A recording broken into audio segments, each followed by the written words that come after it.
All right, I think we're live. Welcome everybody to this week's Lunch and Learn series. I'm Halston Trabucco, and we're talking about U.S. Cannabis Week. And I am joined by HLG'S Ashley Simpson and Texas A&M Frank Snyder. Thank you guys both so much for being here today. We're delighted. This is great. And, I want to just reach out to our audience. As you are watching this Lunch and Learn, we're going to be chatting for the next hour or so. Please put any questions that you have or comments in the section below, and I will jump back in, answer any questions that come through the live feed. But Ashley and Frank, take it away. All right. Thanks, Halston. We're glad to be here. I'll just start by giving a little bit of background about me and what I do. My name is Ashley Simpson. I'm of counsel to Hoban Law Group. I'm based here in our Dallas-Fort Worth, Texas office. I've been with the firm for about 4 years now. Most of my practice focuses on hemp, on the hemp side, so a lot of FDA regulation and just general regulatory work as it relates to the hemp space. But I'm very glad to be here today and answer any questions, and I'll turn it over to Frank. Hi, my name is Frank Snyder. I'm a professor of law at Texas A&M University, and the law school is in Fort Worth, Texas. I've been at the law school there for 20 years now. At one time, I was a partner in a very large law firm called Latham & Watkins. I was in their Washington, D.C. office, did a fair amount of regulatory work there. I've been teaching since 1998, and I've been a business lawyer all that time. And until 2013, I don't know that any business lawyers, certainly no business professors in the country, ever thought about cannabis. Because if you're sitting in your office, you're a business lawyer, and somebody walks in your office and says, I want to start a marijuana business, you say, well, go check with a criminal practitioner about the requirements of the Controlled Substances Act. But that changed, for me at least, in 2014, when Colorado legalized adult use marijuana. And suddenly, there were no business professors in the country who were even sort of thinking about this as an area to get into. There are a couple of us, Julie Anderson over at Alabama, a couple, and of course, Sam up Denver. Sam came in Denver, right? And a couple of other folks. There were only a handful of us, and I was about the only business specialist there. So I started what is probably the first cannabis business and law course in the country. And Ashley is one of my former students. She wasn't in that course because she graduated too early for it, but we've known each other, for years now. Yeah, Halston, I'll tell you this little story. So if I were going to attribute my joining the cannabis space, it would be to Frank, because I went and talked to him back before I had any clients in the industry, when I was working in the oil and gas space. So I went and talked to him after he was teaching that course back in 2016. And so we kind of talked about the course he was teaching, and I ended up auditing that course and also assisting a bit towards the end, and we've been friends ever since. Yeah, I actually was an oil and gas lawyer, a successful oil and gas lawyer before she moved into this space. Again, there are not a lot of experienced business lawyers who were doing cannabis work, before that period, 2014, 15, 16, right? So an awful lot of people, experienced business lawyers, moved into that space. So it's been fun. You may not know this, but Texas A&M, it was a University of Denver, where Sam is probably the preeminent law school in the country for cannabis related issues. But at Texas A&M, we've sort of been the hub of, oddly enough, the hub of the cannabis industry in Texas, because my students are the ones who went out and created the first, helped create Texas Cannabis Industry Association. They created the first business incubator for cannabis businesses. We had our students doing some of the startup documents, creating the corporations and corporate forms for cannabis business startups. So it's been really exciting to see the business grow. I mean, it's practically now mainstream, but going back just a few years, things have changed dramatically. They have. I just have a quick question. How many courses do you guys offer? And is it like a whole program? And what are the courses? No, there's one course. basically. I think it would be useful to have a couple of different courses because the field has grown, but we do some basic background stuff. But what the students do instead of taking an essay or something is they investigate subjects and they write papers on the topic of their choice.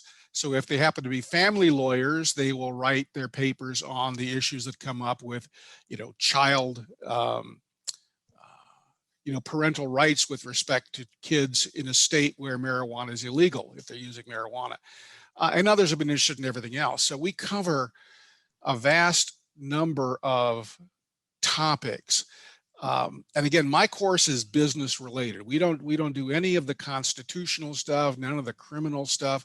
It would be good to have more of those kind of courses, but the law school's primary focus, although we started in this area, they're focusing more on intellectual property and oil and gas and some other areas at this point. We, as a firm, we do a lot of the broad analysis too. I mean, we try to keep an eye on what's going on in every single state. A lot of our clients are operating in every state. So a lot of what I do is focused on the hemp industry, and a lot of the hemp businesses are operating in virtually every state in the U.S. So it's cool to see all the differences between the states and what they're doing. And it's really interesting to see all the changes that have happened just in the last few years. Starting out when Texas first passed its Compassionate Use Act to Texas having a full-scale hemp program on the books now. Texas passed hemp legislation last spring, so we've seen the pretty significant change in the last year or so in Texas and just throughout the country. So it's definitely an interesting line of work. Question that came through on the chat, and it just says, what is the major takeaways from the first year of legal industrial hemp production in the Lone Star State? I will give you the 30,000 foot level, which is a lot of people are getting into the space. We're not anywhere near having a viable industry at this point, as far as I can tell. I mean, one of the issues is hemp, and I'll just tell you this, I don't want to dampen anybody's enthusiasm, but hemp is going to be a staple crop, very much like cotton and wheat and everything else, right? So it's going to depend for successful operation on having very large amounts of land planted in it so you can get a fair amount of it. And that in turn depends on the market for hemp. And right now the market for things like hemp seed, hemp oil, and those kinds of things is very strong.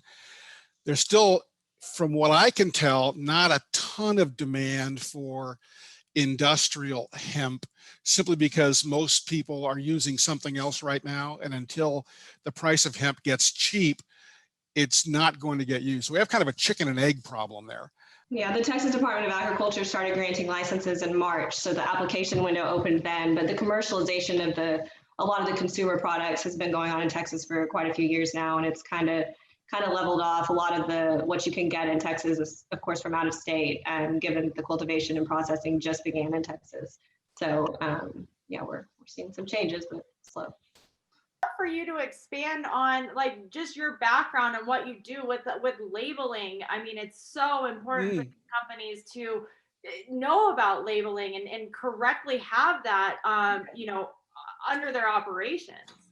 Yeah, sure. So yeah, when if you're bringing a new product to market or you've got existing products on the market, making sure that labeling, which isn't just the product label, actually fits to that product. It's your website content, it's your social media, it's your marketing, it's virtually anything that you're saying about that product to consumers needs to be in line with both FDA regulations and state regulations. So just in the last few years, since a lot of states have passed hemp legislation, many of those same states have also passed regulations that mandate state labeling requirements. So Indiana, for example, was one of the first states to pass those types of requirements. And typically it's a QR code requirement. So having that code on there linking to your certificate of analysis.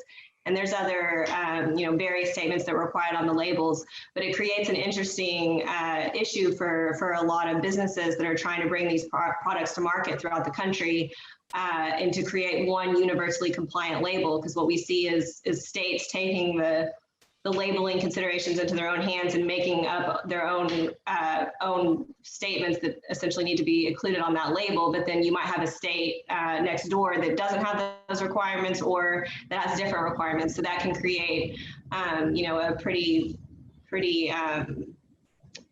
daunting task to create that label that complies with everybody. So our job is to help you, navigate that framework and figure out, depending on which state you're selling into, how you need to position the product, whether it's a food or a beverage product or a dietary supplement or a cosmetic or an OTC drug or whatever type of product you have. We can help you figure out what's the best route moving forward and how to make those labels as compliant as you can. And my impression is, correct me if I'm wrong, Ashley, but my impression is, if you're just an ordinary company and you make a mistake on the label, they kind of give you a little bit of slack.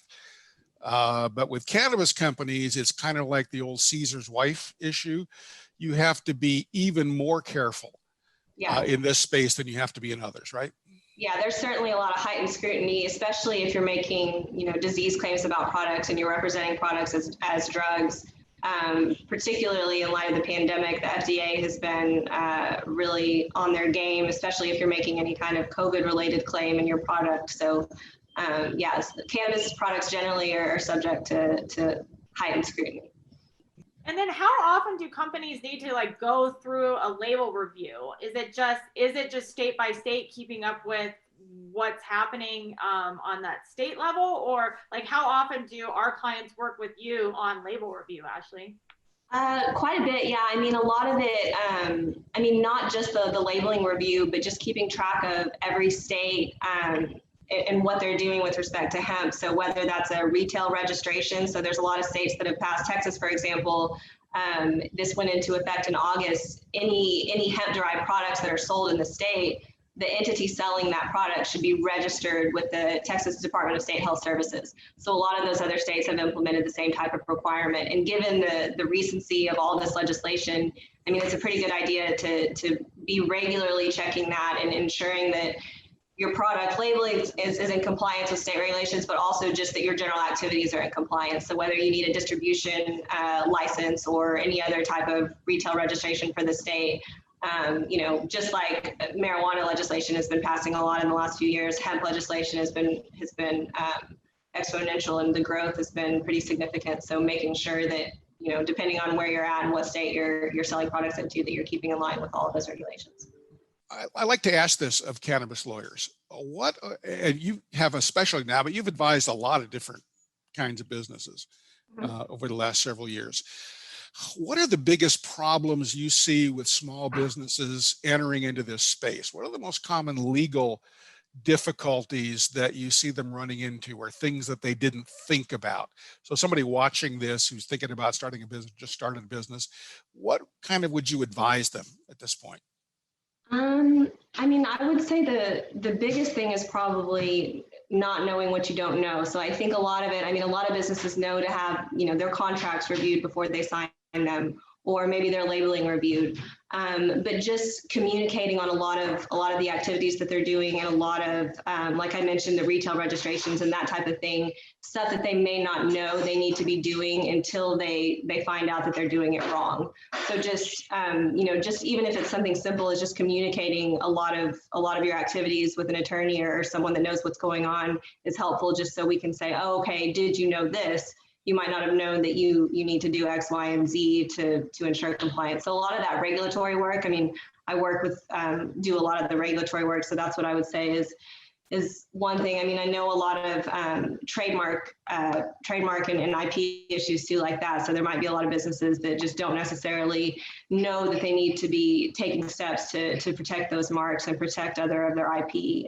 So yeah, that would probably be the biggest thing, just communicating what you're doing, so that if there is something that should be reviewed, or if there is something that we can do to help, we can spot it before an issue arises, and then you're in a position where you've got to fix it instead of getting ahead of it. One of the issues, if you're in this space, is how you're going to deal with it when Archer Daniels Midland gets the right to, starts planting 1 million acres of hemp. When Philip Morris starts putting marijuana in little cigarettes and when it's being sold at Walmart. You know, how are you going to differentiate yourself? And so if the way to do that is the way that you do it with craft beers or with other kinds of products when you're going up against the giants. You can succeed making beer going up against Anheuser-Busch, but you got to do something a little different or a little better than what they're doing. If you're just trying to make the same kind of product in the same way, you're likely to get crushed. You know, think about the mom and pop grocery stores that used to be 5,000 square feet and they had everything. You don't see those anymore, right? Because you got Walmart, Supermart there. It's tough to go up against the big guys. On the other hand, those stores that turned into specialty meat markets or, you know, specialty European food stores, those survived. They thrived. The trick is to find a niche that fits you. People in this industry are really creative, and many are finding that niche. I mean, I know one of the most interesting business models I've run across is a medical services company where they don't touch the product. All they do is they're a clinic where you go to get prescriptions for your medical marijuana. They have a deal with all the doctors in this medium-sized town, and the doctors spend one day a week in this clinic, and everybody comes in. It's like California's deal, right? You spend 10 minutes, they give you a piece of paper, you split the money with a doctor, and you have no danger of having your product seized. They found a niche in their town in which they don't have any competition, and they won't have any competition, you know, when the price of something drops or goes up, because all they're doing is providing that service. And so to some extent, it's like the California gold rush. You know, the people who ultimately made a lot of money out of the California gold rush are Wells Fargo, who, you know, were transporting everybody back and forth. Levi Strauss, who was making the denim jeans for all the miners out there. Okay, it was the people who were buying and selling the things to the miners. To the extent you can develop service-related businesses that give you an advantage over big companies, that's really helpful. That and a good brand name, which raises the issue of trademarks. You mentioned trademarks earlier. There's some difficulty with that, isn't there, Ashley? Yeah, there is, and we have some attorneys that specialize in that, and it's certainly, I mean, a lot of it can be protected. So I know that there's been some pretty significant developments over the last few years, but yeah, making sure that mark is protected is certainly a good idea. Then just to kind of round out the conversation, I mean, this is U.S. Cannabis Week at the Hoban Law Group. We put out some, you know, several blog posts and have done some social media awareness around U.S. cannabis. What do you guys see for Texas specifically? Since you're both located there, what is on the horizon for Texas? And, you know, what can our audience just take away from this, especially, you know, our audience based in Texas? Yeah, well, for hemp, I think, you know, I think the legislation that we passed was good. So I don't, you know, I think that the original bill passed was a good bill, and that we, you know, we're on our way to having that program become a little more robust. As far as marijuana, I mean, we've seen a lot of attempts to pass those bills and to expand the Compassionate Use Act. You know, we have expanded it to a few other conditions, but it's still a CBD only oil bill. And, you know, Texas is not a ballot initiative state. So, you know, if it were, I think that it would be similar to any other state that has passed a ballot initiative and legalized it. But in terms of how our government works, I don't think that it's going to happen anytime soon. But otherwise, I mean, you know, we'll keep going. Yeah, I agree that, hey, in hemp, I think we're competitive with any other state now. And in fact, given the fact that our general regulatory burden is lower than a lot of states, probably makes it a good state for the industry there. And we'll see how it grows. Again, what's going to be critical for that is developing a market for it, so that you get enough demand that additional acreage is going to be planted, and you'll be able to do that.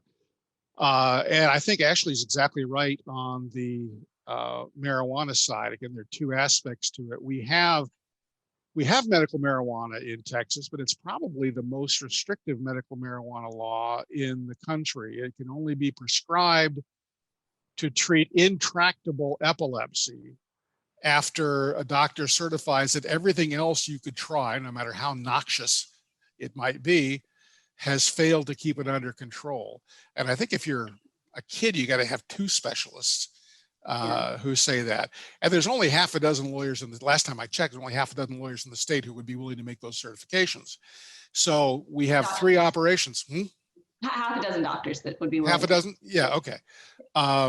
So there are three operations growing now, and my guess is, I don't want to, if you're out there, send a message correcting me, but my guess for those businesses is not that they think there's a huge market right now, given how few people are going to meet those qualifications. I think the plan is that when it broadens, they'll already have the boots on the ground and be ready to expand. And I think the odds that we get PTSD, cancer, a couple of others, MS. So I think they have added some conditions, but the actual, it's still the CBD oil only law. So there are some conditions that have been added to the intractable epilepsy, but the product is the same. So until we get a comprehensive, medical program that it's flower and it's high THC, if you want to, I think. And I think that will come. How soon it will come, I don't know. One of the interesting things about Texas is the legislature meets only every other year. And so it met last year, right? So it's not meeting this year. And so there's a relatively narrow filing period in which all kinds of things have to be filed. They're only in session, for half the year, basically. So there's this huge crush. And so we have an organization in Texas. Those of you interested in Texas should get in touch with Texans for Responsible Marijuana Policy, I think is the name of the organization.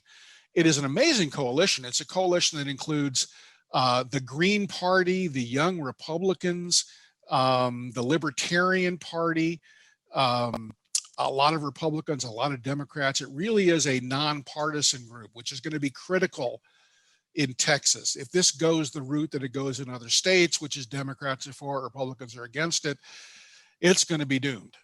But doomed is too strong, but you know what I'm saying. If you can get if you can get the Libertarian Republicans to go with the Democrats on this issue, there's a good chance in Texas, and the group's doing a great job trying to bring those people together. I think we're going to get a regular medical marijuana program, probably not nearly as wide open as California's. I think that's doable, either this next session or the one after, probably the one after. I think it's going to be a while for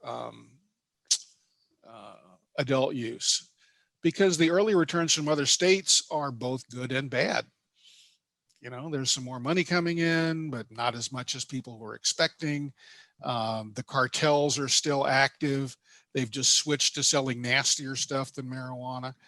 And so opponents, there are complaints from homeowners about, the cannabis growers polluting their property nearby. So as we see this, we're looking at states like Colorado, Oregon, Washington, not California, because they're just crazy down there, the way they're doing things. But those three states, Colorado, Washington, Oregon, particularly, are the ones that have really spent a lot of time and effort working through these issues. And so if you guys can get to a system that looks good, it is going to not show big rises in all these other problems, I think Texas will come around eventually. I mean, not all that long ago, half the counties in Texas were dry. And now most of them are wet. Dry and wet, meaning you can sell alcohol or not. So we're behind the curve on those things, but I think it'll come, but we won't do it until we see it really successful in some other state. Yeah. That's my take. I'll give a pitch. I was telling this to Halston earlier. I mean, I think that Hoban Group is the best group of cannabis lawyers in the country, period. And I've worked with and talked to lawyers all over. And I think you guys are really the best. So I'll give you that plug, even though you're not giving me the T-shirt that I would normally get if. Oh, Frank, if I I were will appearing get there in you person. a t-shirt, my friend. Okay, 3X. That'll be great. But anyway, you're a great firm. And so one of the interesting things is every single one of your lawyers knows a whole lot more about any given area than I do. I mean, I know something about FDA regulation. Ashley is like a guru on it. So most of the specific questions, I'm going to just say something banal and then toss it down to Ashley to give you a real answer, if that works. Ashley, you up for that? Yeah, absolutely. I'll do my best. As to when that will happen, I'm hoping in my lifetime, but that gets shorter every day.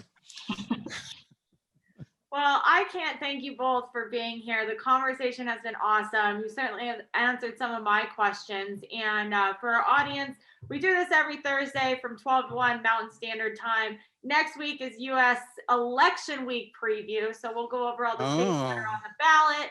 We'll also talk about, we have Timothy Fair and Andrew Subin that will be joining us from Vermont. So we'll go over Vermont legalization.